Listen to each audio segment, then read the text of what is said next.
বন্ধুর সাথে ঝগড়া হওয়ার পরে একটা লেখা আমরা সরি বারবার 10 বার লিখছি। সো এই কাজটি আপনি এক ক্লিকে 100 তারপর 1 লাখ বা 2 লাখ বার একবারই লিখে নিতে পারেন। সো সম্পূর্ণ প্রসেসটি দেখুন। গুগলে গিয়ে লিখবেন টেক্সট রিপিটার, তারপরে প্রথম অপশনটি চলে আসবে, এখানে ক্লিক করবেন।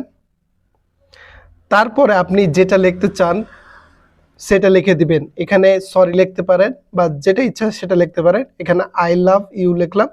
তারপরে এখানে নাম্বার অফ রিপিটেশন কতবার করবেন, আমি 10 বার দিয়ে রেখেছি। এখানে 100 দিবেন বা 1 লাখ দিবেন, দিয়ে দিবেন। তারপরে নিউ লাইন দিবেন, তারপরে রিপিট অপশন পাবেন, এখানে ক্লিক করবেন। দেখেন এখানে 100 বার হয়ে গেছে। সিলেক্টের পাশে দেখবেন কপি, সো কপি করে নিলেন। তারপরে সেখানে যাবেন, তারপরে এখানে যেখানে টেক্সট লেখেন এখানে এসে পেস্ট করে দিবেন, তারপরে সেন্ড করে দিবেন। দেখেন এরকম টেক্সট অনেক দেখেছেন, 100 বার হয়ে গেছে। এখানে সরি আপনার যেটা ইচ্ছা সেটা লিখতে পারেন। সো ভিডিওটি ভালো লাগলে একটা লাইক দিন।